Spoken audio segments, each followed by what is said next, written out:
During this single phase, I feel like a lot of people are like you, like they are very uncomfortable being alone and they need this other person to not feel lonely. So then they jump from one relationship to another and they're not always as picky as they should be. In order to become the person that your partner is looking for, you first need to figure out who you are. Welcome to the Limitless Tribe, where two badass women build businesses, chase dreams, and keep it way too real. I'm Kat. And I'm Mel. We're the founders of Powerhouse Admins and the Limitless Tribe, and we're inviting you into the messy middle, the mindset shifts, and the CEO glow-ups we never see coming. Now let's get into it. Hi everybody. Today we're going to talk about, I have a lot of favorite topics, but this one I also really love, and it feels really personal. So today we're going to talk about your single era and why it's not a bad time. It's actually could be one of the best eras of your life if you treat it correctly. So first we're going to talk about why people even fear being single. First, let's talk about the stigma, right? Being single seems like you're missing something. I feel like in society, like something is wrong with you. Yeah, people look at it as like a negative. Like something is wrong with you. Like, oh, no one wants to date that person. Exactly. When most of the time, if you're doing it right, you don't want to date anybody that's come across yet.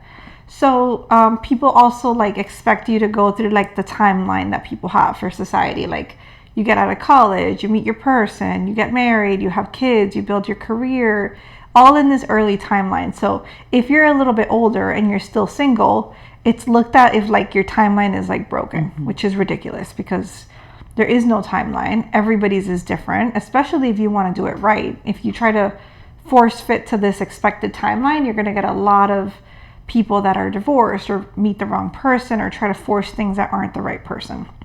So we're going to talk about how singleness gets blamed into something that's embarrassing, that's something you should be ashamed of, that you even have to explain, or it's temporary and something you're supposed to rush through to get to being right, which is in a relationship according to people, right? And that mindset often leads people to settle, to ignore red flags, staying in a relationship too long, overlooking things because you've already invested all this time in this person and you feel like you need to get to that finish line, choosing chemistry over actual compatibility with somebody, and outsourcing self-worth. And by that we mean trying to put your self-worth in somebody else's hands and counting on them to make you feel good, which is always a recipe for disaster. So when you need someone to fill that hole of being single or that hole of being lonely, you're going to accept things that you wouldn't tolerate if you felt whole on your own. That's really true.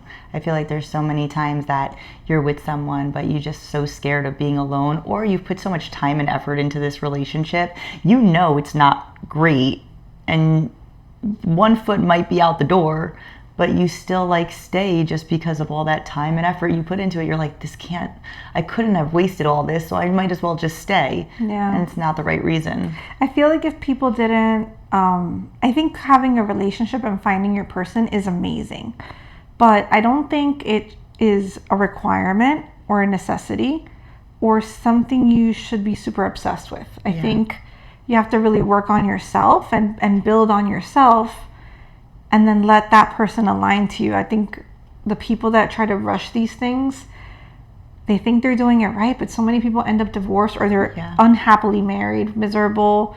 They don't like their spouses. Yeah, I agree. I don't know. Why are we trying to mimic that? I know. Because of society, I think a lot of times. I don't know. So we want to normalize being single, right? So when you're single, this allows you for time for you to regulate your emotions. You don't have to lean on anyone else. You can be your own person. You can really focus on what you want, how you want it, build your confidence, be independent. I think when you're in a relationship or when you're forcing a relationship, right, you're spending so much time focusing on this other person and focusing on this relationship and trying to make it something even when you know it's not. But when you're single, this is your time to grow as a person. This is your time to take on hobbies, learn something new, develop into your own person. And that's what attracts most people, good people to you, right? Yeah. If you have your own life and you've developed skills on how to like regulate your emotions, and when you're sad, know what to do with those feelings. When you're anxious, know how to handle those feelings. Be happy on your own without needing someone else to fill that void and make you happy. You're going to attract those good people to you because they're going to look at you and be like, man, that person has everything going on, and I want to be a part of that. Yes, like that. Look. I'm just say look at her, because this could go for men and women, right? But I'm going to use like us females as an example. If a man is looking in, or a woman, depending on what you like, and they're looking at you and they're like, wow, she's smart, she's independent, look at all the hobbies she's got. Maybe she goes running, or she likes crafts, she's creating art, she's building a business, she's got her stuff together, and she's by herself. Like, why is she single? I want to be a part of that life. I want to see what's going on there. And the happiness that you mentioned, I think is a contagious. Huge one. Not just that, like I think a lot of people are looking for the other person to make them happy. And one, that's not their responsibility. And two, that's a lot for another person, because they really can't make you happy. Only you can truly make yourself happy, at least long term. So it just doesn't set it up correctly if you're looking for that person to fill that need, to fix you, to make you feel loved. Like, it's just so backwards. I hate that saying, like when people are like, oh, I found my person and they completed me and made me whole. Oh, yeah. No, you are whole. You should be whole, and you should complete yourself. And this person should add to you. They should add to your happiness, and add to your value, and add to your, worthiness. They shouldn't make you feel worthy, and they shouldn't make you feel whole and complete. You have to do that on your own, because no matter what relationship you're going to get into, if you don't feel those things already, that's a lot of pressure on that other person, like you said. And secondly, that you're never going to feel whole then. No, and if they own your happiness or your worthiness, if they're having a bad day, or they change, or they're not a good person, or they leave, there goes your happiness, wholeness, and everything. Yes. But if it's internal, no matter who comes and goes, you always get to keep that. Yeah. And I don't know if every woman goes through this. I know I did. Like, I was in relationships and I depended on other people, and I, felt sad when like I knew it wasn't working out, but I stayed in the relationship because I already invested a lot of time into it. So why, this has to be something. And I like put a lot of dependence on that person instead of really focusing on making myself better, and what do I need to do to complete myself, and how do I need to do I need to go to therapy to fix some of these issues that I might have, and the worthiness piece, and just having hobbies to do. And once you do all of that stuff and you build yourself and you become a better version of you, that other person is going to find you. They're going to see you, and they're going to see this spotlight on you, like, wow, she's so vibrant, she's got so much going on.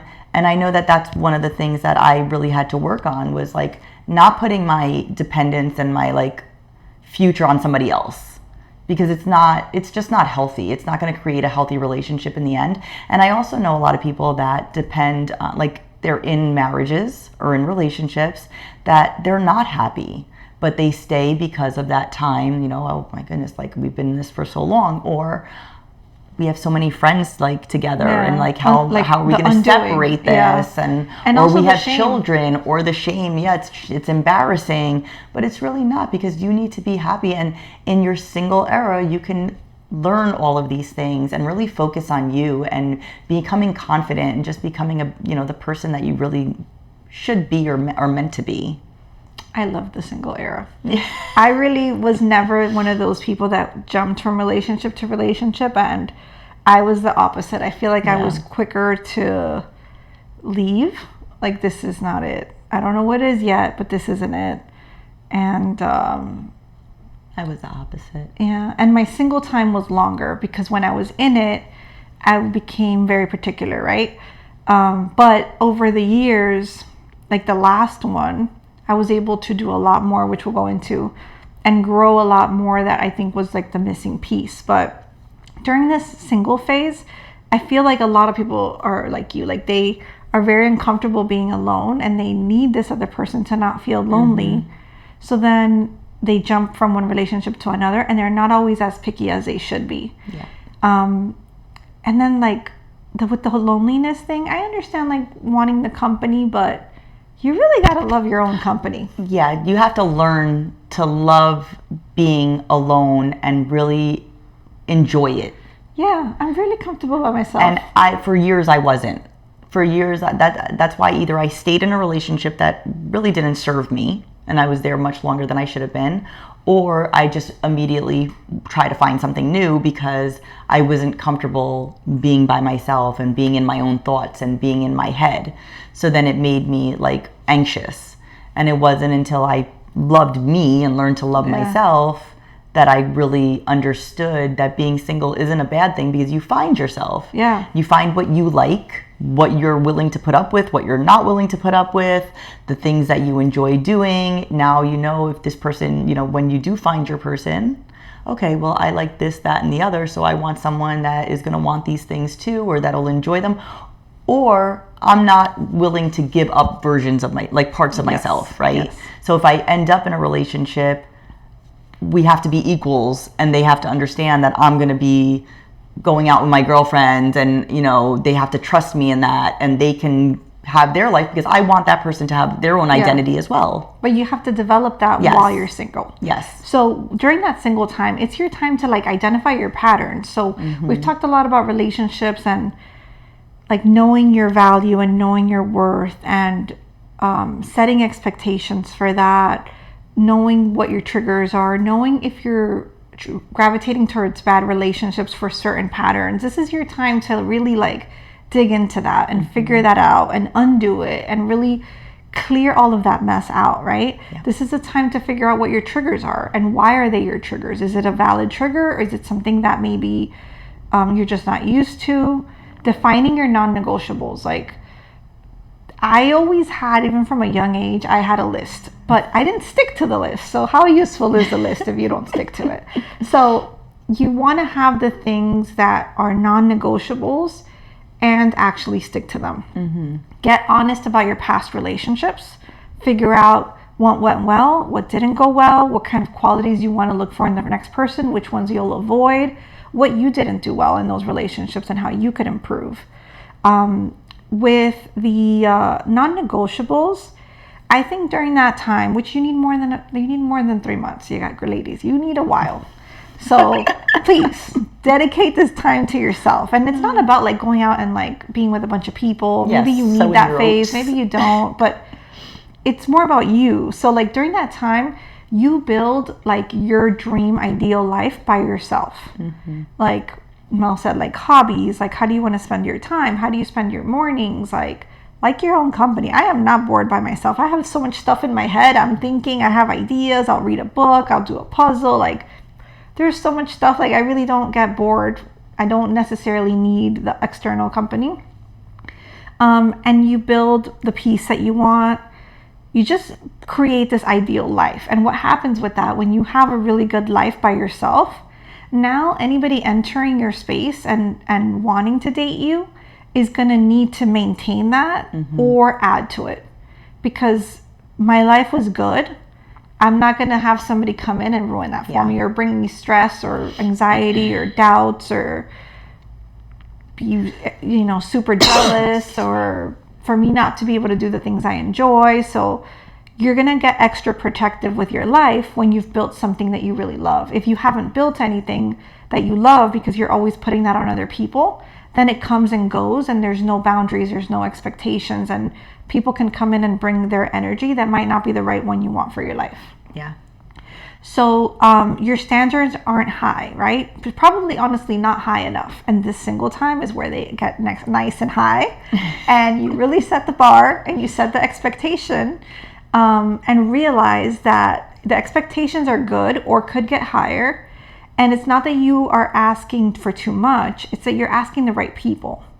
And when you are looking for the right people, right, that are going to bring value to your life and add value and bring you joy more than you already have, there isn't going to be a huge pool of that. It is, I think, automatically going to be smaller because you're looking for something more quality and something better. So you don't want to rush. You want to take your time and make sure you find something that's worth it, and not just the first one out there. Yeah. So during my single era, that's when I think I really noticed that, okay, I love yoga. I like going out with my girlfriends and, you know, closing down the restaurant because we're talking for hours and all of these things. And I realized that if I was in a relationship, I wouldn't want to give that up. But I think I came from such like a jealous household, I guess I would say, that I was so accustomed to partners not doing those things. Like, you just focused on your partner, you stayed home, you focused, if you had kids, you focused on the kids, and that's it. And I didn't, so when I was thinking about like getting into a relationship, it was one of my non-negotiables. Like, I want to have my own life, I want to be able to do my things. Doesn't mean that I'm going to take away from our relationship or you. It would just be, I want you to have your own life too, because I want you to be your own person. But it wasn't until this last single era Yes. that Really even got clicked. to happen. Mhm. Yeah. Yeah. It took a while in my life to really realize Well, this. I think since you went from one to another, there really wasn't a lot of time. I think Yep. that was one of the longer times, and we all were going through it together, so that kind of helped. Yeah. But you need that time to be Yeah. able to discover what you truly love. And earlier you said when you're in a relationship, you do so much for the other person and you're like focused on them. And it's really easy to lose yourself, It is. like trying to make this other person happy, especially when your worth and your value is placed in them, because you feel Yeah. like you're almost having to like prove your worth to this person. Yeah. Permanent, like it feels like a job sometimes. I used to feel like I'm trying to be the best I can be, but not just for myself. It was because I wanted to be like loved or accepted or like enough for this person. But it's because you haven't like developed the things that you truly love about yourself and that you love doing. Yeah, I didn't like my own mind. I didn't like my own thoughts at the time before that, right? So like being single was scary because I had to actually listen to my thoughts and get to know who I am. And that was like terrifying for me. But it was nice once I found like a group of women that we all kind of were going through the same thing, and I could sit back and say, okay, this isn't as scary as I thought it was going to be. This is actually nice to get to know myself and see what I like to do and the things that I'm interested in and kind of grow as a person. Yeah. And then that really did bring a lot of good things into my life, not just romantically, but it just brought a lot of interest and a lot of other, hobbies and just self-love. Yeah. That I never really had it, before that. So single era is good. And there might be some hard parts, right? But yeah.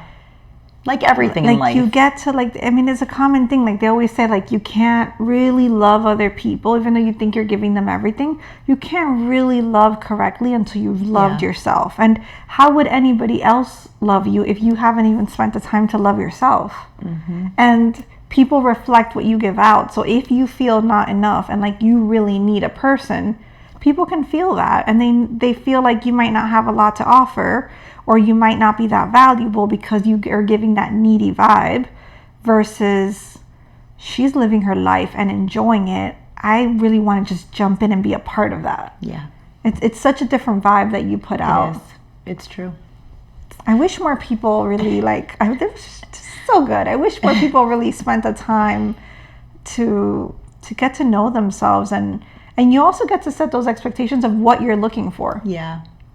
And I don't know, I think like it's nice to see those couples that meet young and they stay together and all of that. And I admire those things, right? Like, oh, we met in high school and we've been together 40 years. That's beautiful.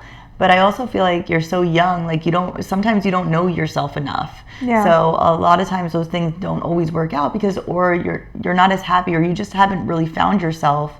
So I would hope that people would always, even if they did find their person young, they still never stop working on themselves.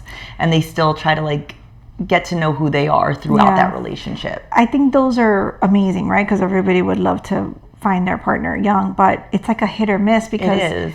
It's hard because you will grow or change or not.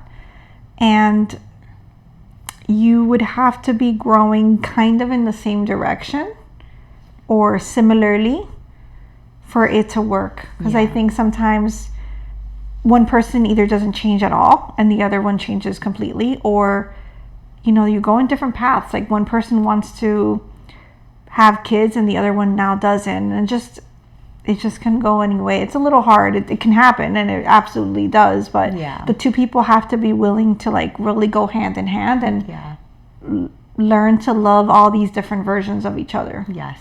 And if that's accomplished, it's a beautiful thing.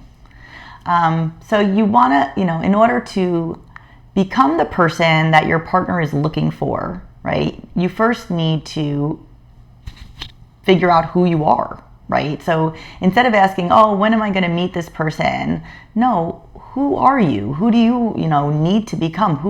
What things do you like? What are you, let's say, are you emotionally mature? If you have to deal with a tough situation, do you run and hide?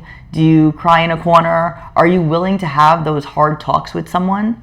Because a lot of times we're not, communication skills are far and few between. I know I came from a yelling household. Everything was yelling. So if we got yelling and then ignore the situation. Mine was ignore and just wait till people get over it on their own, and then it's like putting it under the rug. Yes, brush it under the rug. So we would yell, like in the house, there was an argument, someone didn't get along, there was a misunderstanding, there was a lot of yelling, and then silence. And then no one spoke for hours, days, weeks, until it just magically resolved itself. And then all of a sudden it was like, it didn't. Yeah, it was just brushed under the rug. And now it was like, hey, so what are we doing tomorrow? And I'm like, and that's how I learned to deal with issues. And that's how I would deal with issues. I would, in these other relationships, I would yell, and then I would just ignore the person, and then we'd just continue on with our lives. That's horrible. It became like a very toxic thing because I never learned how to communicate well. It wasn't until I was single, and these were the things that I focused on, like in therapy, but I focused on them like, okay, how do I deal with issues that arise? How do I deal with communication? I'm not a yeller, but I have a hard time like communicating certain things. Do you start crying sometimes, like if you try to communicate something? Because that was my other thing. Like sometimes I would want to like say something, but I would get emotional. I would just start crying, and then it didn't resolve anything either. I think not initially, but like if I feel like the person is not understanding me, I do.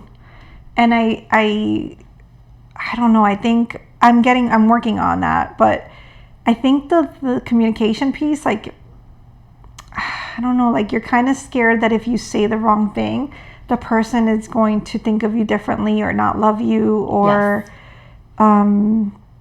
it's gonna just alter this relationship. So ideally you get to work on this separately together. Like I think both of us, we're still working on that communication piece, and also you're dealing with another human. So now you have to adapt to, they have their own issues with communication, and now you have to adjust to that, right? I'm not a yeller, and my husband was in the beginning not a yeller, but like raised his voice a little bit, and I'm like, I cannot, I don't know why, I just cannot do that. Like if you even raise your voice at me, my brain just shuts down, and that's it. I can't. Yeah. So we had to talk about that, and we have to like learn to communicate in a way that like makes sense for both of us, and then we both can get like our points across. Yeah, I think I'm still working on it with other people. My communication skills with like, not my husband, but other people is lacking sometimes because I'm scared to say certain things because I'm scared to like, I don't know, of confrontation, I would say, I guess. But with him, I learned, I guess, when I was alone that I needed to be a little bit more vocal in the things that I wanted and needed, because for so long I wasn't. Right? That's hard for me too. Yeah. And I put up with so much that I probably never should have, and definitely never should have, and most people wouldn't. But the asking for things is hard for me. Oh yeah. But I've learned to like be more vocal about like how I feel about certain things, I guess. So like sometimes it's not perfect. I just blurt things out, or I'll be like, I need to tell you something, but I don't want you to get mad at me. And like, that's how the conversation starts. And then he'll be like, okay, what is it? And I'm like, I didn't like how, and I'll just like blurt it out. And he's like, okay, we could talk about this. And I'm like, okay. So it's gotten better. It's not perfect. but it's getting there. I also know people that don't like to confront things right away. Like they need a minute to process it. And that's fine if you can communicate that to your person, right? Yeah. Like if you know that this is your communication style, like I get upset about something, I don't want you to talk to me right away. I need to process it. I'm like that. And then I will come back to you and we can discuss it. Yeah. You need to know that about yourself first, right? So that's in your single girl era. This is what you're supposed to realize. Okay, this is how I am. So that when you're in a relationship and that somebody upsets you, you don't go running and just be silent and they're like, where'd you go? Especially if they're the opposite. Like if they're a person that needs to talk about it immediately, what you're doing could trigger them and what they're doing is triggering you. But if you're both aware, now they could, you're not going to wait weeks. It's just a day or a couple hours, and they know to wait a little bit because it doesn't mean anything. You just need a little time to process. Exactly. They don't think you're running away, you're hiding, and now you've had your moment and you guys can, but you still need to talk about it because communication is key. If you're constantly hiding your feelings and you're not willing to speak up or say how you're feeling, the relationship is going to constantly be up and down. So communication skills, learn about those about yourself. Boundaries. Still, single girl era, married era. They're better though. They're better. From when we met Mel to now, they are better. So I'm not going to lie. I'm not going to sit here and tell you they're perfect because they are not. They are much better than they were. But boundaries, right? Like what are some things that you are willing to put up with? What are things that you're not willing to put up with? Do you need time for certain activities for yourself or just rest or relaxation and you don't want someone hovering over you 24 hours a day?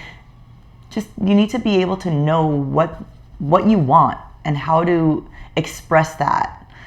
Self-respect, huge, right? So in a relationship, you don't want anyone to disrespect you. You're not going to put up with someone putting you down, speaking negatively to you, hurting you. You need to have that self-respect, and that self-respect comes from learning yourself and really sitting with yourself and knowing that you're not going to put up with anything from anyone just because you want love, because you need to love yourself first. And then self-trust. I think this probably goes hand in hand, right? If you don't trust yourself, you start not trusting other people, at least for me. So if I already don't feel like I'm trustworthy in certain situations, or maybe I've done some shady things in my relationships, or have been with people that have done shady things, like I was with a married guy. Okay, so do I think all men are now going to cheat because if I get married to somebody and I've already been with someone that's cheated, is this person going to cheat on me? So I feel like you just need to work on really trusting yourself, trusting your gut, what you like, what you don't like, and really learning about the things that you've put up with in other relationships to know what you're going to do going forward. So for me, self-distrust, it works differently for me, and each person is going to be differently because you're dealing with different things. And by the way, this is true. I love that those two start with what word? Self. Yeah, I know. Like that can't be brought by anybody else. You have to bring it yourself. So for me, self-trust is, in my situation, right, is I interpret it like trusting my gut, like you mentioned, trusting what I love, trusting what I want to keep doing, trusting the vision I have for my life, trusting who I want to be as a person, all these things. Because if you don't have that self-trust, let's say you wanted, I don't have any, like you wanted something for your life. Maybe you wanted to be an executive, and then you meet someone and they want you to be a stay-at-home mom, and that wasn't in your goals. But because you don't trust yourself enough to really like stick by what you love, you're going to adapt to what somebody else needs from you. So you're going to sacrifice. Please them. Yeah. You're going to sacrifice yourself for what they want. Correct. And there's compromise, but there are things that like you have to know, like the friendship thing, like you have to trust that this is something that's important to you, and really like hold that to yourself and really like be stern on it, so that somebody coming along doesn't change things that are important to you. That's a good one. That is a good one. And then goals and life goals and like what you're organizing in your life, like what level you want to be at. So I think that goes with what you were saying, like what do I want to accomplish in life? Do I want to be an executive? Do I want to be a stay-at-home mom? All of those things.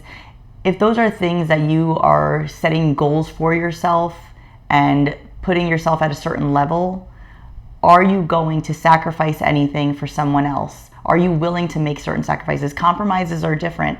If I kind of was on the fence about having kids, but not really sure, and then I met someone and they're great and they really, really wanted kids. And made you want to have kids. Yeah. Because kids is one of those, like, yeah. You got to be sure. But if they were like, hey, I love you and I really want to have kids. It's always been in my cards. What do you think? And we talked about this and discussed it, and I agreed because I was like, you know what? It was kind of in my cards. I wasn't sure, but I really do love this person. I would love to have someone that's made from us.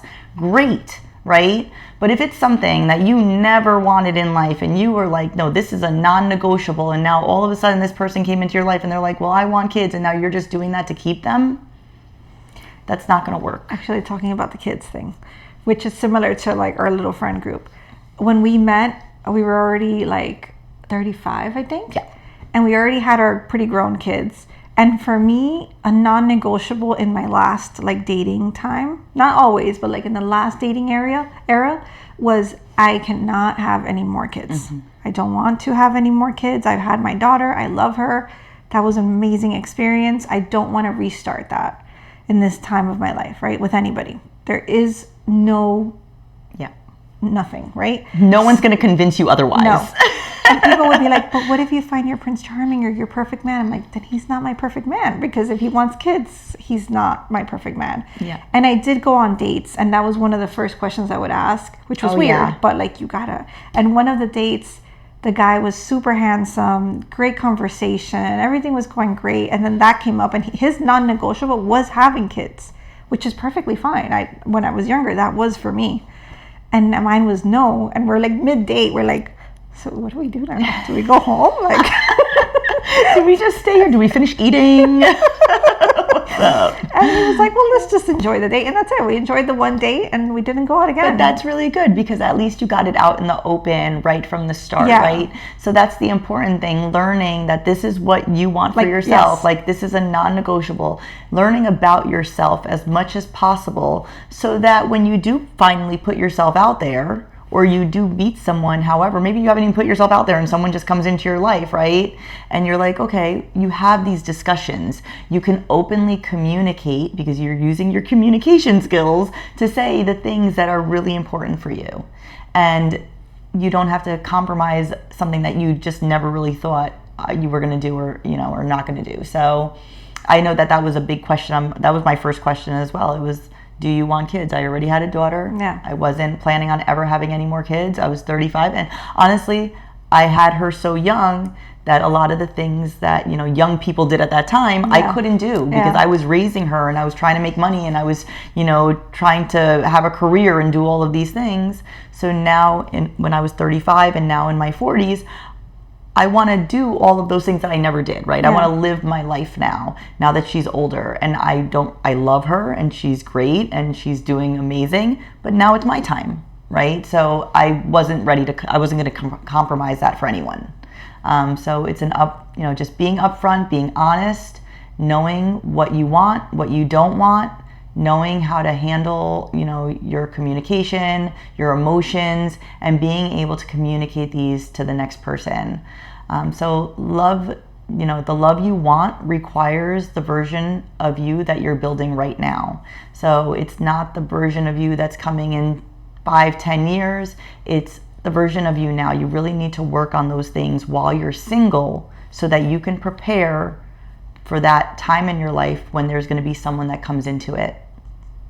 Yeah, I think a lot of us think about all the things we're looking for in the other person, and not everybody really stops to think, my dream person, what are they looking for? Yeah. Because if they're a fit person and they value their health, and that's the kind of person you want, you need to do the same. Yeah. If you want somebody that is driven and is successful, like, it depends on that kind of person, right? Some of them might want you to be able to take care of the household, and that's what you want. Then you need to find that specific person. If you're looking for someone to match, like, these are things that you really need to think about. And I really, we don't always, how they say, like, you wish you could build a bear a man. Oh, yeah. You can't. But I felt like I could build myself into being the version that would attract that ideal person. That's beautiful. I also, one of the things that I think you, and I think Erica may have told me back in the day when I was, single and trying to figure out what I wanted in life, you set out and you think, oh, I want, this is the type of person I want to be with. I want them to be this height and this build and have this hair color and this eye color and be of this nationality. Like, you have this list of things. I want them to work out, or I want them to, I don't know, play baseball. I don't know, anything, right?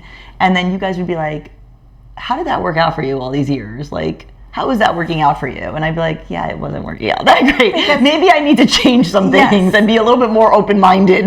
Well, it was because I think the list is good, yes, but the items on the list were more the superficial stuff and not like the core of who the person was. Yeah. So think about that too when you're creating your list. Like, what does this person, what are their values? Yes. What are they, what are the accomplishments that they have, the values that they have, the type of person that they are? Those are more important than looks or than anything else, because that's the person that you're going to be with for the rest of your life. Yeah. And as things get progressively harder and we get older. Yes. I had this big list. I did that Tony Robbins training, and there was like one that was for relationships, and they had us do a list, and I did a list. It was huge. There was like 40 something items on that list, and more like value type things and like personality. And I remember I was so unsure about my husband. We were friends. We were like not friends. Like, I did not like him. Then work acquaintances, then work friends, then friends. Like, it was a slow progression. Like, I think it was my own blocks. Like, this isn't my necessarily like type, maybe, or I don't know. I wasn't used to that. Mine wasn't as extreme, but it was still there. Like, I wasn't dating bad guys, but I wasn't dating somebody that really prioritized me. Mm-hmm. I always prioritize them. Yeah. So it was different to me, and I wasn't used to that, and I wasn't ready to like accept that. And I remember being so unsure and being in this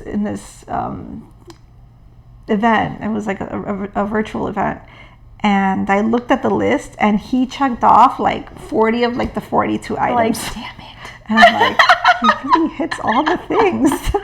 And I'm so glad that our story is like that, and that we took the time, and that we were friends. And, sometimes... And that we were like, oh, he's amazing. Yeah, everybody was pro him. I'm like, are you sure? And they were like, yes. I'm like, no. We're like, he's the best. I enjoyed my single because I really liked I love myself in that type of way, right? I like my own company. So, and the better my life got, the harder it got a little bit to let someone in, because I need to make sure my life is good. You do not come and mess this up. So it was scary to do, but I'm glad it was, because I was really particular about who I let in. And I see so many friends, like, and I've done it myself in the past, like, compromise everything about who they are and what they want just to make somebody fit. Yeah. Even like little things, like, if you really enjoy texting throughout the day, and that's something that's important to you, that's kind of like a communication thing. Like, maybe that person is someone who talks to you every 2 or 3 days. That's not really going to work with you. Why are you... I feel like women are like, well, I've realized it's not so bad, and it's okay. Like, we can talk every other day. Or if you enjoy, like, the call at the end of the day, or maybe more calls. Like, you just have to find the person that matches that. You don't have to necessarily change everything about what you want. Yeah. Mine with plans. I like plans. Not like, it doesn't have to be like to the T, like, every minute of the day. But if you tell me we're going to do something today, I don't want to have to sit and wait for you to message me for 7 hours. Like, let me know, hey, we're going to hang out. And that was a big one, because I was like, I felt like It was, I don't know. I don't even think that's about the plans. That's a communication. No, I think that's I feel like that's a value thing. Like, and as I got better in my single time, to me, my time is super valuable. It is. Because I enjoy my own company and I can find something for myself to do.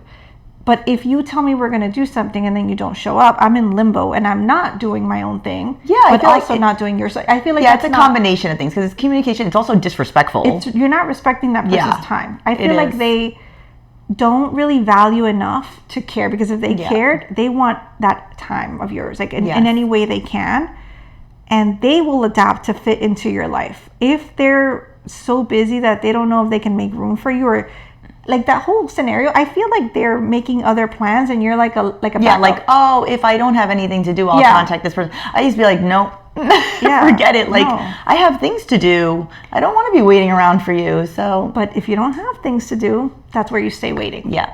Get busy. Have things to do. Like, make sure your time is valuable and somebody needs to earn it to be a part of that. Yes. So doubling down on your life, right? This is your time. Like, this is you're really creating your dream life and relationship, even though you may not think so, by being by yourself.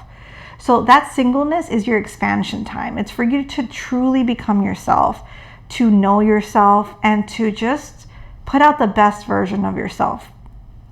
This is a time to really focus on your goals, build your career, build your passions, strengthen your relationships. Do not lose those relationships when you find a partner. Oh, that's a big one. No, yes. Don't lose your friendships and your, even family over anybody.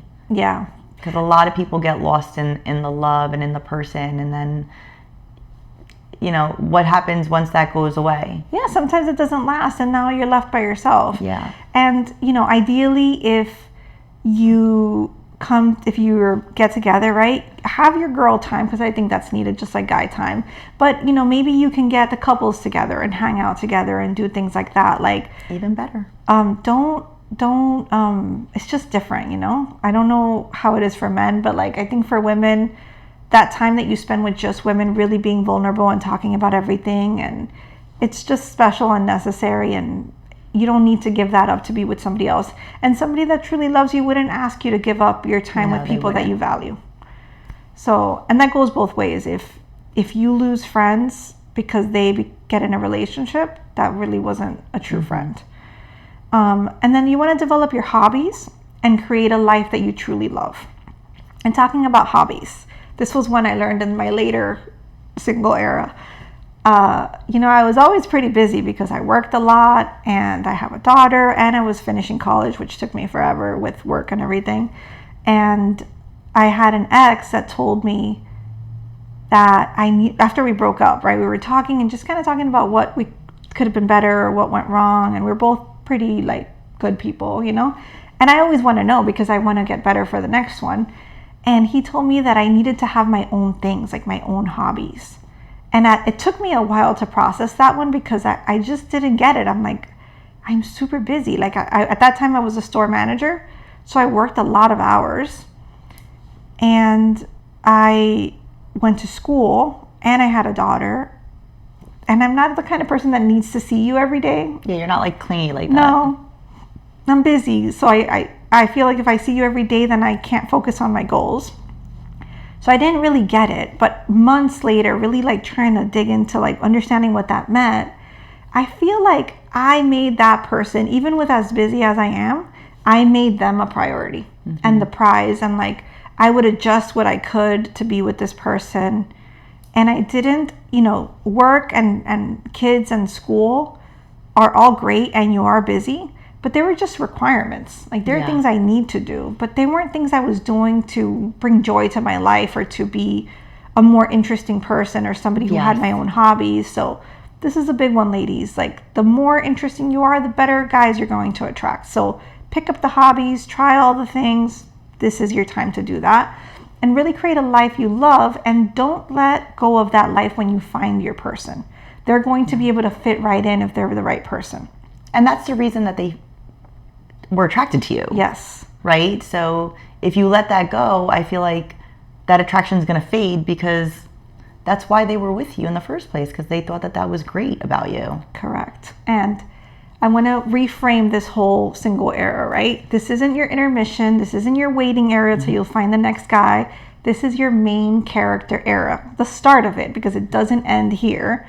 But this is the start of your main character era, to really be able to bring that forward into your relationships and just overall life. So something that Cathy had mentioned, key phrase, you are the prize, right? This person is not the prize. You are the prize.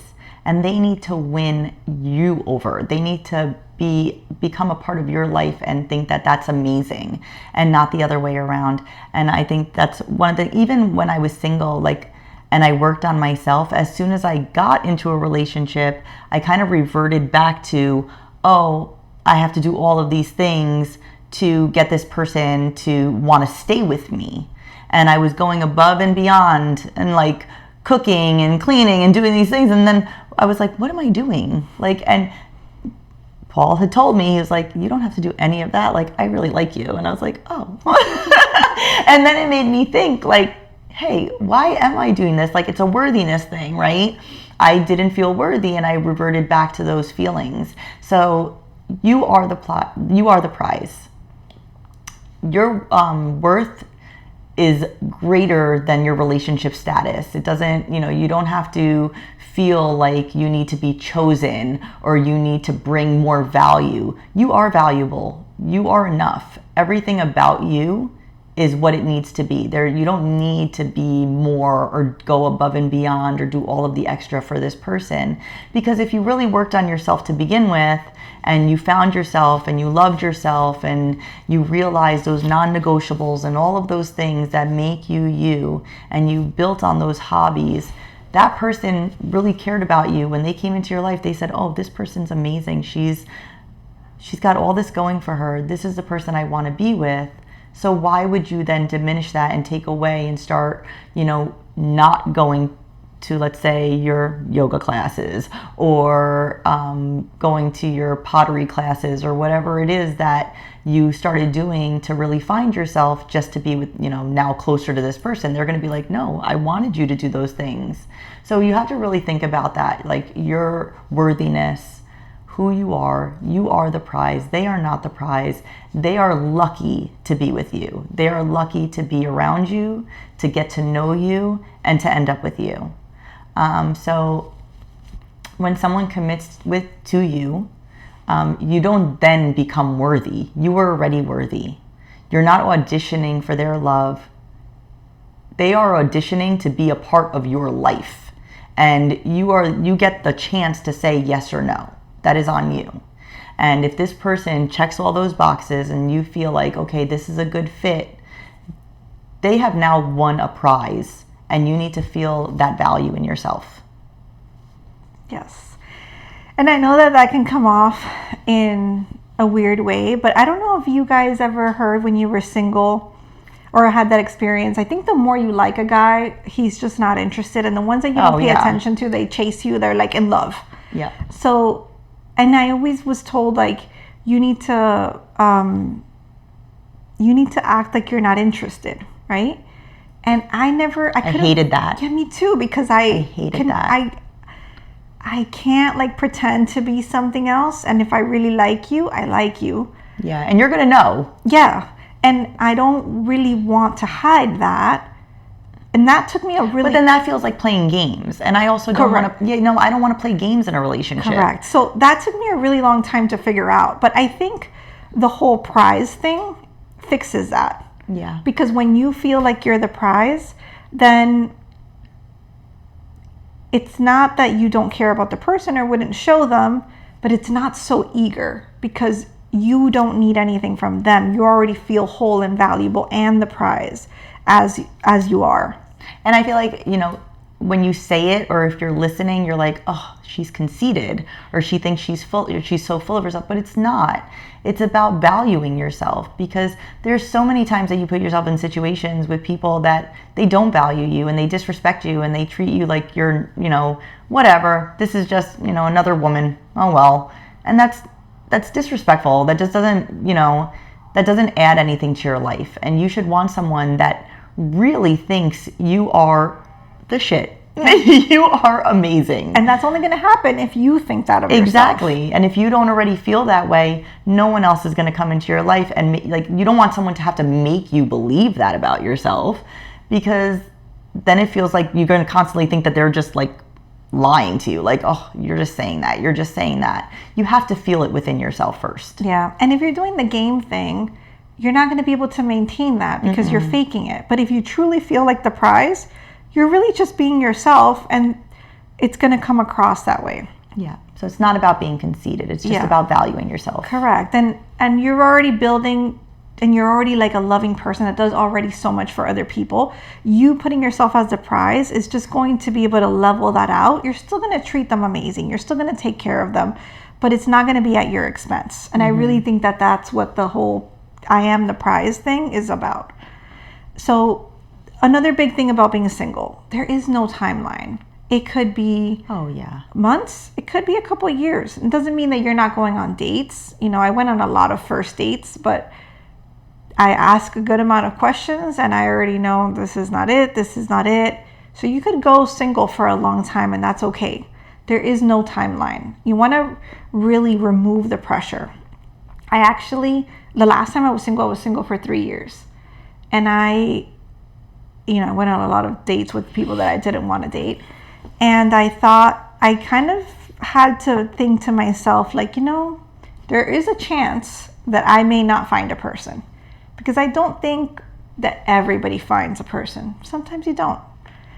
So sometimes you find them years later. Yeah, like some people find them in their 70s, and that's okay. Yes. That doesn't mean that you're broken. That's okay. Yes. So that means I had to be comfortable in a relationship with myself long term. Yeah. No expectation of when there may or may not be a partner. And enjoying life. That doesn't mean that your life's go on trips, go on solo trips, go on girls trips, friends. Like, you could do so many things. Your life doesn't end just because you don't have a person. Correct. Your life continues and it flourishes.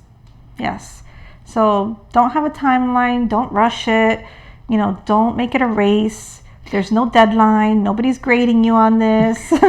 This is the time to really enjoy life, love yourself, enjoy the time with yourself, and the right person could come along at that right time. And it does, I think, become a little harder. The longer that you're by yourself, the harder it is to let someone in, because like you said, you don't want someone, like, you have to be amazing. I don't want to ruin everything that I built and worked on to let just anybody in. Like, you have to add value to my life, but also you don't want to be closed off, because I think that also happens. Like, you've been single for so long that then you're like, nope to everyone. And there might be someone really good that you're saying no to. So be a little open-minded as well on, just those non-negotiables. How non-negotiable are they? Are they just because you've been single for so long that you're like, or is it more of this is really a non-negotiable? Yeah. I thought about that a lot too, because I had a lot of no's, but I don't know. I in a way, I think sometimes I was scared to really go all in, but from my first relationship with my daughter's dad, the best lesson I learned was to ask questions and really listen and accept it for what it is. Not ask questions and then ignore the red flags. No. So I would go on dates and I would ask questions, and I was like, oh, okay, not gonna work. I read between those lines. Yeah. Oh, you're still in love with your ex? Oh, okay. Well, you should reach out to her. Yeah. So it just didn't. But the other problem for me was, I think sometimes people want to move, when you're like dating on a site or something like that, people want to move a little bit fast. Yeah. And if I need to make a decision today, it's a no, because this was not good enough. Or you told me a lot, which is great, but it's not the things I like. If we could have been friends and I got to know a little bit more of the picture without the pressure of it needs to escalate and I need to date this person, which I think was the husband thing, my husband, that would make it easier, because maybe right now you're a no, but if we could have stayed friends, maybe. Yeah, I could get to know you, and really. Maybe. Yeah. I don't know. The older I get, the more I trust my gut, because there are also situations where it didn't feel right and I ended it, but the person was a seemingly good guy. And I felt like, is it me? Like, am I turning away good guys? Because I don't want to do that. And I thought maybe it's me. And a little bit after, we might have stayed friends or something came up, and they were a totally different version of themselves. Like the true version came out. Like, whew, I dodged a bullet. Yeah. So that happened to me a lot. So now, even now with friends, sometimes I'm like, and later it works out that way. I'm learning to like trust that maybe my instinct is correct. So we'll never know about that time, but it worked out in the end. So don't let anybody or yourself rush you. It's always better to do love right than do it fast. So it doesn't matter what your timeline is, but just let it be the right one and not influenced by the wrong reasons. I love that. So again, being single does not mean that you're behind in life. It doesn't mean that you're broken. It doesn't mean that no one is gonna find you. You're unlovable. It's a season to shape yourself, to really figure out what type of love you are willing to receive and you're able to receive. Figure out what you want, what you don't want, and really align on your like peaceful feelings and not being so chaotic, right? Because I feel like when you just get out of a relationship, you're a little broken sometimes, a little, not in the right frame of mind, and you really need to figure out who you are, what you want, and what you're willing to put up with, what you're not willing to put up with, and make yourself the best version of yourself that you can be. So being single isn't an absence of love. It's the foundation so that you can find the right kind of love that's meant for you. And just be willing to really dig in and dig deep and get to know yourself, and don't be scared to get to know yourself. I think that's just the most important part. Don't be scared to sit with your thoughts and sit with your feelings and your emotions and learn from learn who you are inside. Yes. And so this reminded me, when you go through a breakup, also besides everything we've talked about with your single era, please take the time to heal from that relationship. Yeah. Heal from it, learn from it, grow from it. That takes time. It's really not an instant thing. And even if the other person was horrible, right? There's still lessons for you, because why did you let them in your life? What red flags did you miss? Like, what kind of things will you avoid next time? How did that make you feel that you need to heal from? I feel like people don't spend the time to do that. So then you're the same version you were in this bad relationship.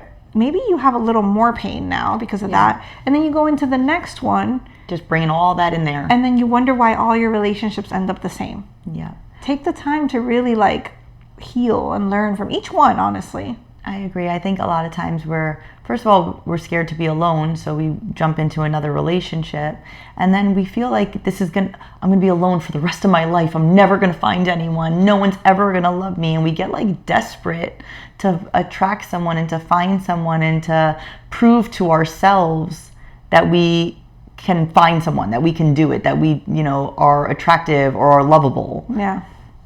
But you really just need to work on yourself. That love is going to come. Nothing in life stays the same forever. And I think that's the biggest lesson that I've learned in life is I've always felt like, oh, this is going to be like this forever. Just everything in life. Like if my daughter was doing bad in school, or if I had a season that I wasn't doing well, oh, it's going to be like this forever. Nothing's going to change, right?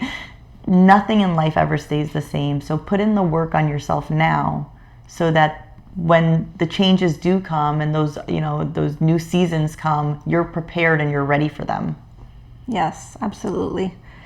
I hope that you enjoyed this episode. If it inspired you, please follow our podcast, subscribe so you could help us out with that. We'd love to get this to more people. We're hoping that this is helping, that it gives you some insight, that it helps you love yourself a little bit more than you already do. Please leave us a review. Share it with somebody you love, especially if they're single. If you know somebody that is single and hasn't realized that this is their main character era, this is the episode to send to them. This can change their perspective and help them really enjoy this time of their life. You can also follow us on our websites, the Limitless Tribe, on Facebook and Instagram. And for our next episode, we're going to be talking about triggers, what they actually mean, and why they show up in our lives. So as always, until next time, your life, your rules, stay limitless.